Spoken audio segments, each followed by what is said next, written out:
Shalom à toutes et à tous, on est très heureux de se retrouver avec le Rav Yehuda Ben Ishai, comme chaque semaine pour la paracha. La semaine dernière, c'était encore Hanouka, et une semaine est passée avec beaucoup d'informations, beaucoup de choses qui ont changé, et également une paracha très très riche, Yehuda et Yosef. On va passer entre la paracha et la Haftara. Aujourd'hui, le Yom de Asara Betevet, Tzomkal à tous. Et on est très heureux d'être avec le Rav Ben Ishai pour parler de Yosef, de Yehuda et de l'actualité. Toda Rabba Rav. Merci, Toda Rabba Aaron. Comme Aaron vient de vous l'annoncer, on est le jour du 10 Tevet. Et donc, on va profiter de la paracha, on va profiter de l'Haftara aussi d'ailleurs, pour essayer de comprendre un peu quelles sont les données de base de notre histoire et essayer ensemble de voir l'horizon de notre avenir pour qu'il soit meilleur. Malheureusement, cette semaine, nous avons vécu des événements difficiles, je dirais même très douloureux. Une mère de 6 enfants a été assassinée sauvagement par un traître qui l'a guetté dans la forêt. Un enfant de 16 ans et demi avec toute son innocence et tout ce qu'on pouvait espérer de voir grandir en lui, malheureusement a disparu dans des conditions et des circonstances qui ne sont même pas encore vérifiées. Et ça nous a causé toutes les douleurs qu'on aurait voulu éviter pendant cette semaine du 10 Tevet, mais malheureusement elles sont arrivées. Alors on va consacrer évidemment notre cours d'abord les Ilouï Nishmotehem, les Ilouï Nishmat Esther, Hashem Yikom Dama, les Ilouï Nishmat Aouvia, Zichrono Livracha, et on m'a demandé aussi de consacrer ce cours en la mémoire de Colette Yafa Bat Ren et à la refoua de nos amis Shmuel et Myriam Ayash. Alors que si Dieu veut, avec le passage du 10 Tevet que nous allons terminer avec le Shabbat, on commence à voir une période meilleure avec beaucoup de bonnes nouvelles et d'heureux événements. Voilà ce qu'on peut souhaiter. Amen. Comme... Rav, je rajoute aussi pour Refoua Shlema, Yosef Chaim David Ben Moshe. Amen. Amen. Alors, comme vous l'a dit Aaron en introduction, je veux effectivement prendre l'Haftara. L'Haftara de la Parashat Vaïgash, qui se trouve dans le prophète Ézéchiel, et est une Haftara qui est très significative. Elle vient dans la deuxième partie du 37 chapitre du prophète Ézéchiel. La première partie de ce chapitre-là est le chapitre de la résurrection des morts. Nous disent nos sages la résurrection d'Israël avec son retour en Eretz Israël. Et une fois que le peuple est revenu sur sa terre, qu'est-ce qu'on doit attendre? Qu'est-ce qu'on doit espérer? Eh bien, c'est ce qu'on va voir maintenant dans le chapitre 37, à partir du verset 15. Qu'est-ce que l'Haftara va nous dire? Vers quoi doit-on œuvrer? Évidemment, il y a une intervention divine pour y arriver. Nous avons beaucoup de difficultés, comme d'ailleurs le retour d'Israël sur sa terre a été difficile. Nous avons aussi beaucoup de difficultés à arriver au résultat dont nous parle la Haftara. Alors voilà, j'espère que maintenant Aaron va nous mettre ces versets sous les yeux, ces versets que je vais vous lire. Vayahi devar Adonai elai lemor. Voilà que Dieu s'adressa à moi en disant, c'est le prophète Ézéchiel qui parle. Ve'ata ben adam, kach lecha etz, וכתוב עליו ליהודה ולבני ישראל חבריו, ולקח עץ אחד, וכתוב עליו ליוסף עץ אפרים וכל בית ישראל חבריו. Alors dans ces versets-là, qu'est-ce que le prophète entend de la part de Dieu? Dieu lui demande la chose suivante. Prends une pièce de bois et écris dessus pour Yehuda et pour les enfants d'Israël, ses associés. Puis prends une autre pièce de bois et écris dessus pour Yosef et sa descendance Ephraim et toute la maison d'Israël, ses associés. Rapproche ces pièces l'une de l'autre pour n'avoir qu'une pièce unique. Et elles seront réunies dans ta main. Et lorsque les enfants de ton peuple te parleront ainsi, ne nous révélera-t-il pas ce que tu entends par là? Réponds-leur. Ainsi, voilà, la suite des versets, vous les avez sous les yeux. Donc, les enfants d'Israël sont surpris. C'est quoi cette démarche de prendre deux pièces de bois, sur l'une écrire Yehuda et ses associés, sur l'autre Yosef par l'intermédiaire de Ephraim et ses associés, et les enfants d'Israël vont te demander, mais qu'est-ce que c'est, de quoi s'agit-il? Révèle-nous, qu'est-ce que tu entends par là?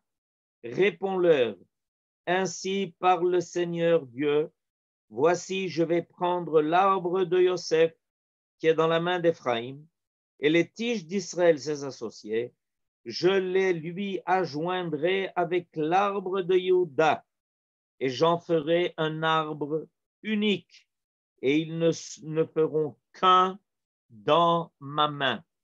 Les versets dont il est question ici parlent d'eux-mêmes. Ces versets de la Haftara de cette semaine, incroyables, après le 10 Tevet, tout de suite à la fin de ce jeûne, nous annonce la chose suivante, qu'après notre retour en Eretz Israël, après que nous soyons revenus sur notre terre, le défi que nous avons à relever est la capacité d'unir deux branches du peuple. Ces deux branches sont marquées sur deux pièces de bois. Une branche, c'est la royauté de Yosef. La royauté de Yosef qui passe surtout par son fils Ephraim. Nous allons bientôt comprendre pourquoi. Et l'autre tige est, elle, le signe de la royauté de Yehuda. Évidemment, qu'est-ce que le prophète est en train de nous dire?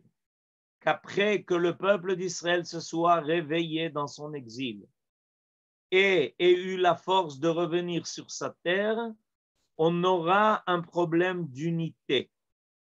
Deux forces essayent de se disputer. La force de Yosef par Ephraim et la force de Yehuda qui évidemment va faire réapparaître la royauté de David. Ces deux forces-là apparaissent dans notre paracha. Vayigash elav Yehuda. Au début de notre paracha, évidemment, on parle de la rencontre entre Yehuda et Yosef. Alors, regardez, Aaron nous a mis le verset. Vayigash elav Yehuda, vayomer bi Adoni. ידבר נא עבדך דבר באוזני אדוני. Yehuda s'approche de Yosef. Il est maintenant venu avec ses frères en Égypte et il a amené avec lui Binyamin, comme l'avait réclamé Yosef. Et il lui dit, écoute, j'ai quelque chose à te dire. Et il est possible et fort possible que ça te mette en colère. Ve'al yecharapecha be'avdecha. et ne te mets pas en colère contre ton serviteur. Ki chamocha keparo.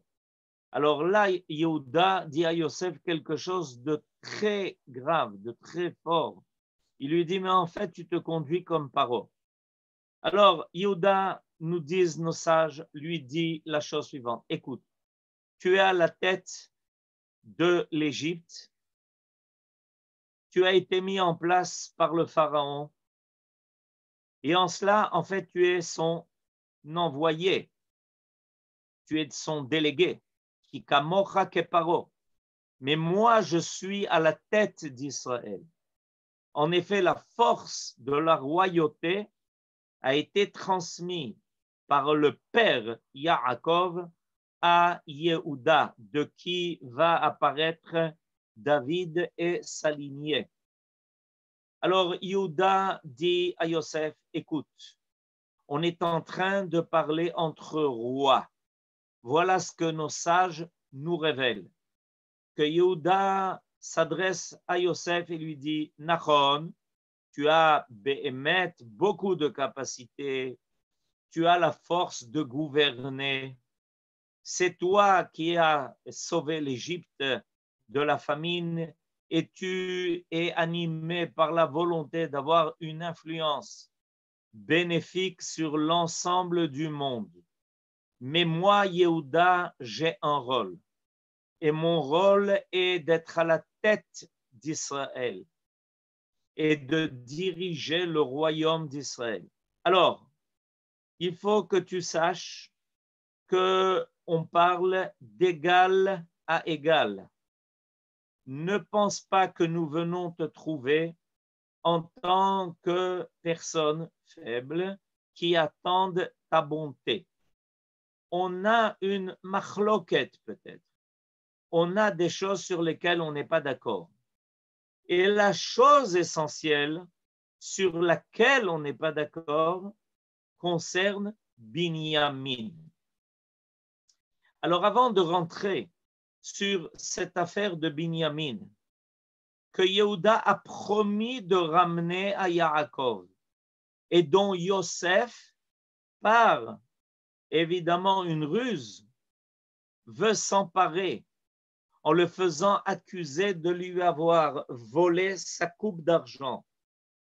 Il y a une grave querelle qui se déclare entre Yosef et Yehuda à propos de Binyamin et on va devoir y revenir. Pourquoi la rencontre entre Yehuda et Yosef est tellement chargée de tension précisément à propos de Binyamin? C'est de cela que l'on va parler par la suite. Mais avant d'arriver à cela, je voudrais quand même expliquer quelque chose de fondamental qui nous accompagne depuis des milliers d'années. Après que nous soyons rentrés en Eretz Israël et que nous soyons installés sur notre terre, avoir passé la conquête d'Eretz Israël avec Josué, Yahushua, avoir passé la période des juges, le livre de Shoftim, est arrivé le temps de l'apparition de la royauté. Le premier roi a été de Binyamin. Évidemment, c'est Shaoul.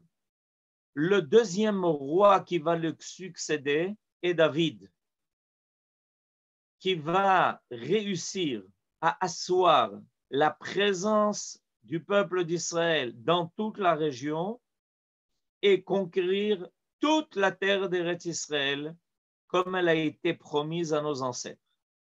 Son fils, le roi Salomon, va être à la tête d'un empire immense. Va apparaître à travers Shlomo, le roi Salomon, une grandeur qui n'a jamais été connue. Cette grandeur n'est pas seulement une grandeur de territoire, elle n'est pas seulement une puissance énorme, aussi bien au niveau militaire qu'économique, elle est aussi elle fait preuve d'une grandeur morale et spirituelle.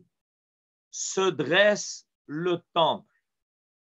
Le roi Salomon est considéré comme le roi le plus sage et le plus fort et le plus grand de la terre.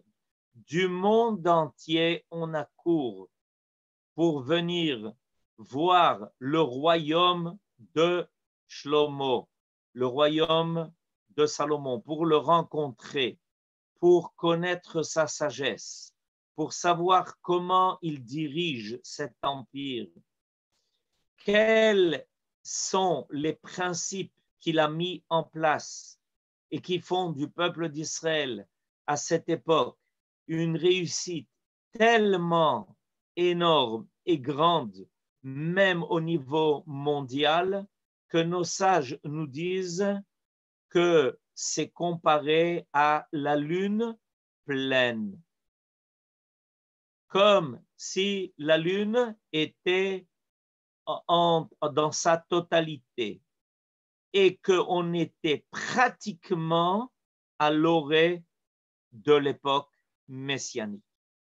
Il ne manquait pas grand-chose pour que le roi Salomon, en fait, fasse apparaître la dimension de ce qui est prévu par les prophètes à la fin des temps à l'époque messianique. Et voilà que tout d'un coup, la lune commence à baisser. Et que malheureusement, tout de suite après lui, au lieu que sa descendance continue son œuvre, va se provoquer quelque chose dont on ne s'est pas remis jusqu'à aujourd'hui, le schisme. Le royaume d'Israël va se scinder en deux. À la tête de 10 tribus va se trouver un roi qui vient d'où? Vous le devinez, de la descendance de Éphraïm, fils de Yosef. Et la deuxième partie est le royaume de Yehuda, qui n'a que 2 tribus avec lui, Yehuda et Binyamin, et qui, en son sein, a la ville de Jérusalem et le temple. Ce schisme-là, cette dislocation du peuple d'Israël va amener à 2 conséquences extrêmement graves dont nous n'avons pas fini de subir les conséquences. La première conséquence, 10 tribus vont disparaître. 140 ans avant la destruction du temple, 10 tribus partent en exil et jusqu'à aujourd'hui ne sont pas encore revenus. On ne les a pas retrouvés. Il nous manque sur 12 tribus, 10. La deuxième partie qui reste, elle, présente encore en Eretz Israël pour 140 ans, est le royaume de Yehuda, qui comprend aussi la tribu de Binyamin. Mais il ne pourra pas tenir le coup tout seul. Et bien qu'il y a évidemment une autre conduite de la part de Yehuda, avec à sa tête les descendants du roi David, eux aussi fautent. Et finalement, Yerushalayim est assiégé par le roi de Babylonie. Quand ça? Aujourd'hui. Aujourd'hui, le siège est mis pour 3 ans devant les murailles de Jérusalem. Au bout de 3 ans, il va y avoir une brèche, le 17 Tammuz, et elle va finir par tomber, le 9 incendié, et le temple incendié, le peuple exilé, une bonne partie malheureusement va être aussi massacrée. Les 2 branches se sont séparées, celle de Yosef par Éphraïm et celle de Yehuda.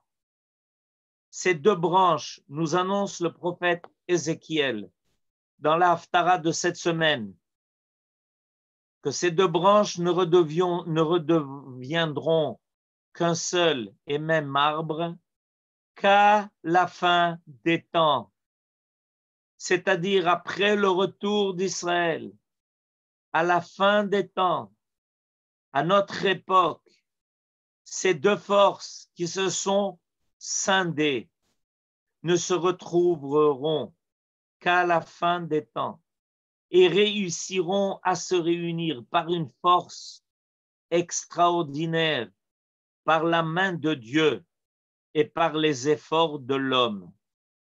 Combien c'est significatif qu'on va terminer aujourd'hui le jeûne du 10 Tevet par le Shabbat qui parle de la réunion de ces deux branches pour n'en faire qu'un seul et même arbre, l'arbre d'Israël. Voilà ce qui nous est annoncé par le prophète Ézéchiel dans la Haftara que nous allons entendre demain. Mais comment se fait-il que dans notre paracha, la lutte entre Yehuda et Yosef se fasse à propos de Binyamin? Voilà ce que nous voulons comprendre. Pourquoi à propos de Binyamin? Pour ça, nous allons devoir arriver à la fin de la Torah. À la fin de la Torah, dans la paracha Vezot HaBeracha. Dans la paracha de Vezot HaBeracha, il y a les bénédictions qui sont prononcées par notre maître Moïse concernant toutes les tribus. Toutes les tribus sont bénies par notre maître Moïse avant qu'il ne quitte le peuple. Et regardez, Aaron nous a mis sous les yeux maintenant le verset de la bracha de Binyamin. Avant de lire ce verset, je voudrais vous faire remarquer quelque chose de très surprenant concernant les brachot que Moshe, notre maître, va énoncer juste avant sa mort. Il commence par la tribu de Yehuda. Il continue par la tribu de Lévi. Il prolonge par la tribu de Binyamin et il va ensuite parler de la tribu de Yosef. Mais c'est quoi cet ordre-là que notre maître Moshe a décidé? Il commence par Yehuda, mais Yehuda n'est seulement que le quatrième fils de Yaakov, après Réhouven, Shimon et Lévi. Or, il commence par Yehuda. Il continue par Lévi. Surprise, il revient au troisième fils de Yaakov, Lévi. Il continue par Binyamin. Or, Binyamin est le dernier des enfants de Yaakov. Et il se trouve après Yehuda, Lévi, et on trouve Binyamin. Et seulement après viendra la bracha concernant Yosef. Yosef vient après Binyamin. Comment expliquer cela?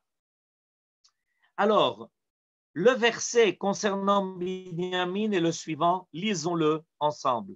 Les Binyamin Amar, quand Moshe Rabbeinu fait la bracha sur la tribu de Binyamin, il dit la chose suivante. Yedid Hashem, Binyamin est l'ami de Dieu. Yishkon Lavetach, il sera installé en toute sécurité, Alav, là où il se trouve. Chofef Alav Kol Ayom, Dieu le protège tout le temps. Uben Ketefav Shachen, et il réside entre ses épaules. De quoi s'agit-il? Aaron maintenant nous montre Rashi. Lisons ensemble ce Rashi extraordinaire. Lévi, chez Birkat Lévi Be'avodat HaKorbanot. Étant donné que Lévi est la tribu qui va œuvrer dans le Beth Amikdash, les Lévi'im et les Kohanim qui font partie de la tribu de Lévi, Veshel Binyamin, Bebinyan Beth Amikdash. Mais où se situe le temple? Il se situe là où se trouve la tribu de Binyamin, Bechelko, dans sa part à lui, c'est Machan Zelazé. Et c'est pour ça qu'il a collé la bénédiction de Binyamin à la bénédiction de Lévi. Pourquoi? Parce que Lévi ne peut pas œuvrer sans que le temple ne soit construit. Et où est-ce qu'il est construit? Il est construit dans une langue du territoire de Binyamin. Et je continue Rashi, fin de la deuxième ligne. Vesamach Yosef acharav. Et il a mis Yosef après Binyamin. Chef Afou Mishkan Shilo Aya Banui Bechelko. Parce que dans le territoire de Yosef a été construit le tabernacle de Shilo, chez Nehemar, comme il est marqué, Vaïmas Beoel Yosef. Il a relégué la tente de Yosef. Ou les filles, Shebet Olamim, Chaviv Mishilo. Et étant donné que le Beth Amikdash a été préféré au Mishkan de Shilo, la reine Igdim Binyamin le Yosef. C'est pour ça qu'il a fait précéder Binyamin à Yosef. Parce que Yosef, dans le territoire duquel a été construit le tabernacle de Shilo, va finalement laisser la place au Beth Amikdash, le Philistin. Et ça va laisser la place au Beth Amikdash qui, lui, va avoir sa place définitive. Shilo n'était que provisoire. Alors, je reviens sur l'ordre des brachot. L'ordre des brachot est extraordinaire parce que l'ordre des brachot de notre maître Moshe nous laisse présager qu'est-ce qui va se passer à la fin des temps. Yehuda à la tête. C'est pour ça qu'il est le premier à être béni par Moshe. Revient tout de suite après Yehuda le rôle de la tribu de Lévi avec les Lévi'im et les Kohanim. Où est-ce qu'ils vont œuvrer? Ils vont œuvrer dans le Beth Amikdash construit sur le territoire de Yehuda.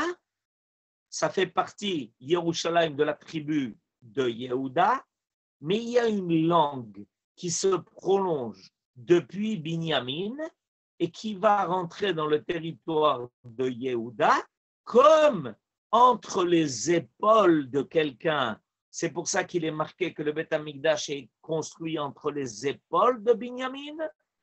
Et là-bas va être construit le Beth Amikdash où vont œuvrer ceux de la tribu de Lévi et la tribu de Lévi et les Kohanim. C'est seulement en quatrième place que va arriver Yosef.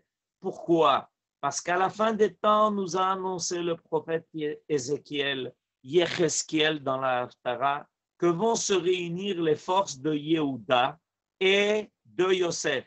Alors regardez ce que l'on trouve dans les brachot de Moshe. Yehuda à la tête. En quatrième place, Yosef. Au milieu, Lévi et Binyamin. C'est-à-dire que en sandwich entre ces deux forces, entre la force de Yehuda et la force de Yosef, vont prendre place. Et la tribu de Lévi pour œuvrer dans le Beth Amikdash et la force de Binyamin. Alors nous allons rappeler brièvement, quelle est cette force-là, cette force de Binyamin? Pourquoi il est là? Pourquoi sur lui, sur son territoire, est construit le Beth Amikdash, le premier, le deuxième et le troisième Bezrat Hashem pour bientôt et définitivement? Pourquoi? Parce que Binyamin est le seul enfant de notre ancêtre Yaakov à être né en Eretz Israël. Il est la force d'Eretz Israël. Parce que Binyamin est le seul enfant de Yaakov à ne pas s'être prosterné devant Esav, devant celui qui va mettre en place le dernier empire dont nous allons subir tous les méfaits pendant 2000 ans d'affilée. Et on va retrouver cette force avec Mordechai. Mordechai qui refuse de se prosterner devant Aman, la prochaine fête qui nous attend, où nous allons être délivrés du joug de Aman qui a voulu nous exterminer. Mordechai qu'on essaye de convaincre de se prosterner devant Aman, refuse. Et quand on lui demande pourquoi est-ce qu'il s'entête à ne pas vouloir se prosterner devant Aman, il répond parce que je suis de la descendance de Binyamin. Ish Yehudi Aya, Ish Yemini. Nos sages nous disent, comment c'est surprenant, Ish Yehudi, ça veut dire qu'il descend de la tribu de Yehuda. Ish Yemini, cela veut dire qu'il descend de la tribu de Binyamin. Réponse, Mordechai et l'assemblage de Yehuda et de Binyamin. Ish Yehudi, sa mère est de Yehuda. Ish Yemini, son père est de Binyamin. Il y a une alliance entre Yehuda et Binyamin qui se fait à travers Mordechai et qui refuse de se prosterner. Mordechai fait partie de ceux qui avaient quitté la Babylonie et qui étaient revenus en Eretz Israël dès que ça était possible. Il n'a pas supporté de rester, dès qu'on en a donné l'autorisation, de rester en Babylonie. Il est tout de suite revenu en Eretz Israël. Il est marqué dans les livres de Ezra et de Néhémia comme étant ceux qui ont fait tout de suite leur alia. Binyamin est la force d'Eretz Israël. Binyamin est la force de toute la stature du peuple d'Israël qui refuse de se plier aux bonnes volontés de Esav. Et voilà que c'est sur son emplacement que va être construit le temple. Mais Jérusalem est dans la tribu de Yehuda, Nachon, c'est à nouveau l'alliance entre la force de Yehuda et de Binyamin.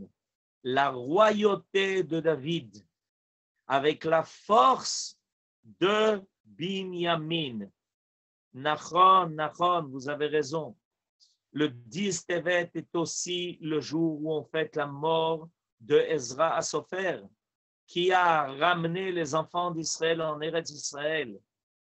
Dès que ça a été possible, après avoir étudié toute la Torah, il est revenu en Eretz Israël et c'est lui qui a remis en place la Torah d'Eretz Israël avec les sages de Anshe Knesset Agdola, de la grande assemblée. Tout se rejoint. Et voilà que Yehuda, quand Yosef veut faire prisonnier Binyamin, Yehuda le menace. Yehuda menace Yosef en lui disant non, Binyamin n'a rien à voir avec l'Égypte. Il n'a rien à voir à rester ici. Tu veux prendre Binyamin, mais Binyamin restera avec moi. Et s'il le faut, je suis prêt à partir en guerre contre toute l'Égypte et je ramènerai Binyamin à mon père en Eretz Israël. Parce que Binyamin, c'est la force d'Eretz Israël. Parce que Binyamin, c'est celui qui tient tête. Parce que Binyamin est celui qui ne renonce jamais à son identité. Yehuda dit à Yosef, toi, tu as une force particulière, celle de pouvoir savoir comment agir avec les nations, avoir une influence avec elles. Tu es à la tête de l'Égypte, tu sais comment te comporter avec elles. Mais la force de Binyamin doit rester avec moi. Et c'est pour ça qu'après le schisme, la tribu de Yehuda reste avec la tribu de Binyamin. C'est cette force de Yehuda et de Binyamin qui reste assemblée et qui, malgré la destruction, même lors du départ du peuple d'Israël en exil, cette force reste présente. Nous savons que nous sommes tous les descendants de Yehuda et de Binyamin. Ces deux tribus qui sont restées à Jérusalem jusqu'à la fin, qui ne se sont jamais séparées.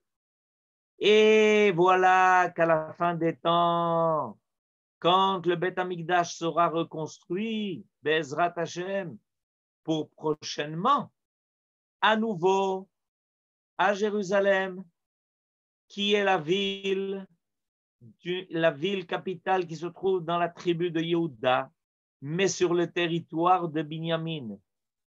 Ces deux forces réapparaissent. La royauté de David à travers Yehuda et la force du Beth Amikdash à travers Binyamin. Mais on a besoin de la force de Yosef. Et c'est pour ça que le prophète nous annonce qu'à la fin des temps, à nouveau, ces deux forces vont se réunir. Ces deux forces vont se retrouver. Et le prophète Ézéchiel prend ces deux branches d'arbres et les rapproche. Et c'est pas facile de recoller. C'est pas facile de recoller ces deux forces-là. La force de Yehuda et la force de Yosef. Elles semblent différentes l'une de l'autre. Elles semblent des fois s'opposer l'une à l'autre, comme on le voit au début de notre paracha. Bevadaï. Et Yehuda promet à Yaakov de ramener Binyamin. Mais en ramenant Binyamin, il va aussi ramener Yosef. Parce que Yosef ne veut pas se séparer de Binyamin. Parce que Yosef, sur qui a été construit le Mishkan Shiloh, le tabernacle de Shiloh, c'est que finalement, tout ça n'était qu'une étape en vue du Beth Amikdash, en vue du Beth Amikdash qui sera reconstruit, évidemment, sur le territoire commun de Binyamin et de Yehuda. Alors, nous allons maintenant tirer les leçons. On est à un carrefour critique de l'histoire d'Israël. Tous les événements que nous vivons nous invitent à comprendre que nous sommes à un temps d'aboutissement où on doit réunir toutes les forces d'Israël. Nos ennemis veulent nous faire croire que la partie est perdue, que nous n'arriverons pas à nous réunir, que nous n'arriverons pas à nous retrouver, que nos forces sont en lutte l'une avec l'autre, qu'on est en désunion telle que notre présence en Eretz Israël n'est pas définitive et n'est pas assurée. Alors, nous avons beaucoup de choses à faire. Premièrement, retrouver confiance dans le processus de la délivrance. Et la Haftara de cette semaine est là pour cela, pour nous donner cet enseignement-là. Deuxièmement, œuvrer pour réunir les forces, les assembler, mettre en évidence le commun et ne pas mettre en évidence ce qui nous sépare et qui crée tellement de querelles entre nous. Troisièmement, aider tous ceux qui malheureusement souffrent pour cela et qui donnent leur vie pour Eretz Israël et pour l'union du peuple d'Israël. Et chacun de nous, évidemment, doit faire tous les efforts nécessaires pour qu'il soit digne de la réparation du peuple d'Israël uni et des deux forces de Yehuda et de Yosef réunies pour permettre à la Gdusha de réapparaître dans sa totalité, qui finalement finira par se cristalliser par l'apparition du Beth Amikdash. Pour très bientôt, on sait que ces jours de jeûne vont se transformer en jours de fête et que Bezrat Hashem, c'est un bon signe qu'on finit ce jour de jeûne par le Shabbat et par le Oneg Shabbat et qu'on se retrouve pour de bonnes nouvelles. Amen, Ken Yeh Ratzon et Toda Rabba.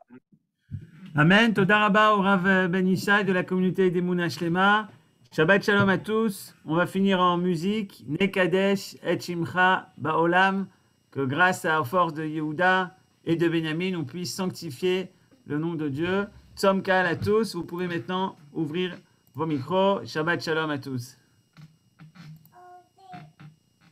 Shabbat Shalom. Toda Rabba.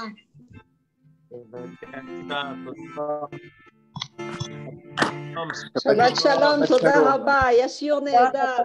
Shabbat Shalom. Shalom. Shabbat Shalom. Shabbat Shalom. תודה רבה.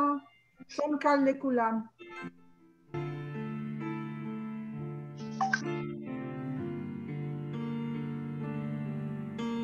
תודה רבה. שבת שלום. Shabbat Shalom. Shabbat Shalom. Shabbat Shalom, Arav. Shabbat Shalom. Finalement, il a gagné la Coupe du Monde. Il avait la coupe. C'était C'était la première fois qu'on gagnait la Coupe du Monde. חזק ואמץ רב.